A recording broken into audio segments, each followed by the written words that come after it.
ముందుగా సభకు నమస్కారం. వేదికపై ఉన్నటువంటి పెద్దలకు అలాగే వైఎస్ఆర్ కాంగ్రెస్ పార్టీ కుటుంబ సభ్యులందరికీ కూడా నా హృదయపూర్వక నమస్కారాలు తెలియజేసుకుంటున్నాను. ఈరోజు ఈ కార్యక్రమం గురించి అలాగే నిన్న జరిగినటువంటి అవమానం గురించి ప్రతి ఒక్కరూ చెప్పారు. అయితే నేను ఒకటే అడుగుతున్నాను, తెలుగుదేశం పార్టీ నాయకుల్లో ఇంతవరకు ఒక్కరైనా సరే ఆడపిల్ల తన మీద ఎందుకు ఇలా గూండాయిజం చేయడం, ఆడపిల్ల మీద మనం ఇలా చేయొచ్చా అని ఒకవేళ చేసుంటే వారిపైన ఏదైనా చర్య తీసుకుంటామని చెప్పిన దాఖలాలు లేకపోగా ఇందాక ప్రెస్ మీట్లో చెప్తున్నారు రవీంద్ర గారు, మనుషులేనా మీరు? అన్నం తింటున్నారా? ఆమె మహానటి. నాకు 4 సంవత్సరాల నుంచి నేను కష్టపడి ఈ జిల్లా పరిషత్ చైర్మన్గా ఎక్కడ కూడా ఎవరిని నా లిమిట్స్లోనే నేను మాట్లాడాను తప్ప లిమిట్స్ క్రాస్ అయ్యి చేసింది ఏదీ లేదు, విమర్శించింది లేదు, వ్యక్తిగతంగా మాట్లాడింది లేదు. కానీ ఈరోజు ఆయన నాకు ఇచ్చిన బిరుదు మహానటి కూడా సరిపోదంట నా ముందు. అంటే వినడానికి అలివి కానీ జుగుప్సాకరమైన మాటలు నా చెవులతో నేను విన్నాను. రావే బయటికి అని అంత అసహ్యంగా మాట్లాడుతూ అంత చండాలంగా మాట్లాడిన అన్నీ శిక్షించాల్సింది పోయి ఈరోజు వారిని సపోర్ట్ చేస్తూ నన్ను మహానటి అని బిరుదునిచ్చారు. మా మావయ్య గారు నాకు జడ్పీ చైర్మన్గా నాకు భయంగా ఉంది, మావయ్య గారు నాకు అలవాటు లేదు అని చెప్తే ఆయన ఒకటే చెప్పారు, అందరితో నవ్వుతూ పలకరించమ్మా, నవ్వుతూ మాట్లాడు, అందరూ నీ ఫ్యామిలీ మెంబర్స్ లానే ఉంటారు, అందరికీ నేను పరిచయమే, మేము ఎప్పుడు తిరుగుతూ ఉంటాం కదా, నీకు ఎలాంటి ఇబ్బంది ఉండదు, నేను ఉంటాను, ధైర్యంగా ఉండు అని చెప్పినప్పుడు మొదటిసారి నేను తడబడ్డాను. ఫస్ట్ స్పీచ్ చెప్పినప్పుడు మళ్ళీ 4 సంవత్సరాల తర్వాత ఈరోజు మీ అందరి ముందు మాట్లాడాలంటే నా మాటలు రావట్లేదు. ఈ గుండెల్లో ఉన్న బాధకి మీరు మూల్యం చెల్లించుకోకుండా తప్పదు. మీరు నిజంగా నాయకులైతే వ్యక్తిగతంగా నన్ను మాట్లాడినటువంటి మాటలకు మీరు తగిన చర్యలు తీసుకోగలే తప్ప ఈరోజు ఇంత అవమానకరంగా మహిళని మాట్లాడుతున్నారంటే కేవలం నాయకత్వం కోసం పాకులాడుతూ మహిళకి ఇంత అవమానాన్ని మిగులుస్తున్నారంటే అది మీకే వదిలేస్తున్నాను.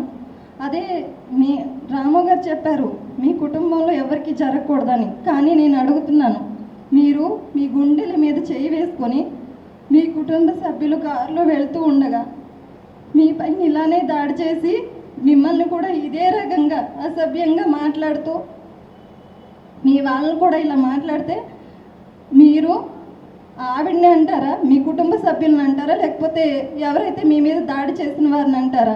ఒక్కసారి ఆత్మ పరిశీలన చేసుకుని ఒక్కసారి ఎవరైతే మా మీద నిందలు వేస్తున్నారో వారు ఆ వీడియో క్లిప్పింగ్స్ అన్నీ చూసి మీకు వీలైతే శిక్షించండి. ఒక మనిషిగానైనా బ్రతుకుంటారు. లేదా శిక్షించలేకపోతే ఈ విషయం గురించి దయచేసి మాట్లాడకండి. నన్ను ఇంకా ఇంతకన్నా దిగజార్చి మాట్లాడేలా చేసుకోవద్దు. ఎందుకంటే ఈరోజు రాష్ట్రంలో నేను చాలామందికి తెలియదు, ఈ జిల్లా వరకు తెలుసు, కానీ ఈరోజు రాష్ట్రం అంతా కూడా బడుగు బలహీన వర్గాలే కాదు ప్రతి ఒక్కరూ, మహిళ కానివ్వండి, నా అన్నదమ్ములు అందరూ వచ్చి నన్ను పలకరించారు, ధైర్యం చెప్పారు. ఈరోజు ఈ మీటింగ్కి నేను రానని చెప్పాను. నేనేం తప్పు చేయకపోయినా నాకు మొహం చూపించడం ఇష్టం లేదు. ఎందుకో చాలా బాధగా నేను ఫేస్ చేయలేను, ఎవరిని తలెత్తి నేను చూడలేనేమో అంటే నాయకులందరూ నాని గారు, రాము గారు, రఘురామన్న, అలాగే వనిత గారు ప్రతి ఒక్కరు కూడా వచ్చి నువ్వు తప్పు చేయలేదమ్మా, నిన్ను అన్న వాళ్ళే సిగ్గుపడాలి అని చెప్పి ధైర్యం చెప్పారు. వారందరికీ కూడా నేను కృతజ్ఞతలు తెలియజేసుకుంటూ, దయచేసి ఈ విషయాన్ని రాజకీయంగా చూడటం కంటే ఒక మహిళకు జరిగిన అవమానంగా చూసి వీరందరూ తగిన చర్యలు తీసుకోవాలని మనస్ఫూర్తిగా కోరుకుంటూ, జగన్ గారు బీసీ మహిళనైనా నాకు అవకాశం ఇచ్చారు. అయితే ఆయన ఇచ్చినటువంటి అవకాశాన్ని నేను ప్రతి క్షణం తూచా తప్పకుండా సద్వినియోగం చేస్తూ జిల్లా మొత్తం కూడా ఎక్కడైతే నిధులు ఇవ్వాలో ఇస్తూ నేను డెవలప్మెంట్ విషయం గురించి ఆలోచించాను తప్ప ఇలా రాజకీయం కోసమో లేకపోతే ఇంకా మరిన్ని పదవులు ఏవో వస్తాయి నాకు, నేను బాగా నటిస్తే పదవులు వస్తాయనంటే నేను కూడా నటించేదాన్ని. నాకు కానీ రాము గారికి కానీ నటించడం రాదు.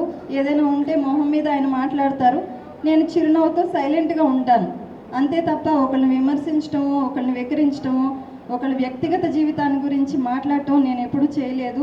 దయచేసి మీరందరూ కూడా రాజ్యాంగ వ్యవస్థ అనేది ఈ రాష్ట్రంలో నడుస్తుంది అనేది నిజమైతే గనక ఖచ్చితంగా దీనికి తగిన మూల్యం చెల్లించుకోవాల్సి వస్తుందని చెప్పి తెలియచేసుకుంటూ, ఈ బాధ కొంచెమైనా తగ్గాలంటే కనీసం ఎవరైతే ఇంత హీనంగా దిగజారి మాట్లాడారో ఆ టీడీపీ గూండాళ్ళు ప్రతి ఒక్కరూ వీడియోలో ఉన్నారు. నేను వీడియోలో అందరినీ చూశాను. వారందరినీ కూడా శిక్షించాలని చెప్పి రవీంద్ర గారికి, అలాగే మన ఇప్పుడు ప్రస్తుతం ఉన్నటువంటి కూటమి నాయకులందరినీ, అలాగే మన రాష్ట్రానికి హోమ్ మినిస్టర్గా ఉన్నారు, ఆవిడ ఇంతవరకు స్పందించను కూడా లేదు. అంటే టీడీపీలో ఉన్న మహిళలు అయితేనే మహిళలు, వైసీపీలో ఉన్న మహిళలు మహిళలు కాదు. వీడికి ఏమైనా మాట్లాడవచ్చు, బరితెగించిపోయి మాట్లాడవచ్చు, కానీ అలాంటి వారి గురించి ఎవరూ మాట్లాడరు రాష్ట్రంలో. కనీసం ఈరోజు రాష్ట్రంలో ఇంతమంది ఆడపడుచులు వచ్చి బాధపడుతూ దీనికోసం అని చెప్పి సంఘీభావం తెలియచేస్తూ నిరసనలు చేస్తున్నారే, కనీసం మీరు బాధ్యతాయుతమైన మహిళ ఉండి ఒక హోమ్ మినిస్టర్ పదవిలో ఉండి ఇలా చేయడం తప్పు, ఏం జరిగిందని ఎంక్వైరీ వేయండి అనే మాట కూడా మీ నోటి నుంచి రావట్లేదు. పైగా ఇంకా ఇక్కడ ఉన్నటువంటి స్థానిక మినిస్టర్ గారు, ఆయన పదవులు ఇంకా అంతకన్నా మినిస్టర్ పదవి కన్నా ఇంకేమైనా కావాలేమో నాకైతే తెలియట్లేదు. మేబీ సీఎం కూడా అవ్వాలని ఆయన కోరికగా ఉన్నట్టుంది. అందుకనే ఇంత హీనంగా దిగజారిపోయి మహానటి లేదా మహానటిని మించిపోయిన నటి ఇంత బజారుతనంగా మాట్లాడితే దానికి మేము రియాక్ట్ అయితే అది మేము మాట్లాడామని చెప్పి చిత్రీకరించాలని ప్రయత్నిస్తారు. చూడండి, ఇంతకన్నా అసహ్యమైన మనిషి నేను ఎక్కడా చూడలేదు. అది ఇంకా మీ విజ్ఞతకి వదిలేస్తున్నాను. మీ గుండెల మీద చేసుకుని మీ కుటుంబ సభ్యులను అడగండి, నేను ఇలా చేశానమ్మా ఇది కరెక్టేనా అని మీ తల్లిను, మీ భార్యను, మీ బిడ్డను అడగండి. కరెక్టే అంటే చాలా శభాష్ అని నేను కూడా ఒప్పుకుంటాను. శభాష్ కొల్లు రవీంద్ర గారు, ఈరోజు 4 సంవత్సరాలుగా నేను జడ్పీ చైర్మన్గా చేసిన పదవికి వన్నీ తెచ్చానే తప్ప ఈరోజు మీ ద్వారా ఒక నేను నటనిస్తున్నానో లేకపోతే మహానటినో మీరు ఇచ్చిన బిరుదుకి శభాష్ చెప్తూ మీకు కృతజ్ఞతలు కూడా తెలియచేసుకుంటున్నాను. మీకు మహిళలకు ఉన్న గౌరవం ఏంటనేది ఈరోజు మీ మాటలతో అర్థమైపోయింది. ఇంకా నాకే కాదు మహిళలందరికీ అర్థమైంది. ఈరోజు నా ఒక్కదానికి కాదు జరిగింది మహిళలకి అవమానం. రాష్ట్రంలో ఉన్న ప్రతి ఒక్క మహిళకి మీరు అవమానం చేస్తున్నారు.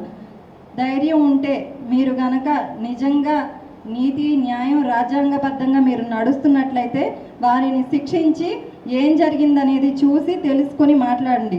దయచేసి ఇలాంటి విషయాన్ని రాజకీయం చేసి నన్ను అవమానించొద్దని, నాలాంటి మహిళల్ని ఎవరిని కూడా అవమానించొద్దని మనస్ఫూర్తిగా కోరుకుంటూ అవకాశం ఇచ్చినటువంటి పెద్దలందరికీ కూడా ధన్యవాదాలు తెలియజేసుకుంటున్నాను.